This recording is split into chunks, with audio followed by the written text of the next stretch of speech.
करने के लिए उसके पास सिर्फ एक पुराना चाक था। हर सुबह सूरज निकलने से पहले वह उस चाक के सामने बैठ जाता और पूरा दिन मेहनत करके मिट्टी के बर्तन बनाता। फिर शाम ढलते ही वह अपने बनाए हुए बर्तन टोकरी में रखकर बेचने के लिए बाजार निकल पड़ता। बाजार पहुंचते ही मोहन जोर जोर से चिल्लाता, बर्तन ले लो, बर्तन, ठंडे पानी के मटके ले लो।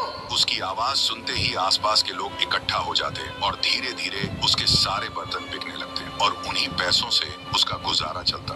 फिर रात को घर आकर चूल्हा जलाता, सादा सा खाना बनाता, उसे खाता और थकान से चूर होकर सो जाता। लेकिन एक रात जब मोहन गहरी नींद में सो रहा था तो उसने देखा उसका वह पुराना चाक उससे बात कर रहा है।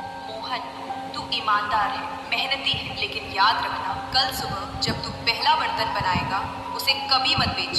तभी मोहन अचानक घबराकर जाग गया। उसका पूरा शरीर पसीने से भीग चुका था, सांस तेज चल रही थी। वह खुद से कहने लगा, शायद ये सिर्फ एक सपना था। लेकिन उस चाक की आवाज अभी भी उसके कानों में बार बार गूंज रही थी। फिर सुबह मोहन ने जैसे ही पहला बर्तन बनाना शुरू किया, चाक धीरे धीरे घूमने लगा और उसके हाथ मिट्टी को आकार देने लगे और कुछ देर बाद एक बर्तन बनकर तैयार हुआ। लेकिन अजीब बात यह थी कि वह बर्तन साधारण मिट्टी का नहीं बना, बल्कि वह एक सुनहरे रंग का बर्तन बना। मोहन कुछ पल तक उसे बस देखता ही रह गया, क्योंकि उसने इससे पहले ऐसी चीज कभी नहीं देखी थी। फिर उसके मन में एक ख्याल आया, अगर मैं इस अनोखे मटके को शहर के किसी अमीर सेठ को बेच दूं, तो शायद मुझे बहुत सारे सोने के सिक्के मिलेंगे। लेकिन अगले ही पल उसे रात का वह सपना याद आ गया। उसे कभी मत बेच। मोहन ने गहरी सांस ली और उस मटके को उठाकर एहतियात से अपने पास रख लिया। फिर रात को जब वह बाजार से आकर झोपड़ी में बैठकर उस मटके को देख रहा था, तभी अचानक उस मटके से एक सुनहरे रंग की आत्मा बाहर निकली। यह देखते ही मोहन पूरी तरह डर गया। लेकिन तभी वह आत्मा बोली, डर मत मोहन, मैं इस मटके की आत्मा हूँ। तूने लालच नहीं किया,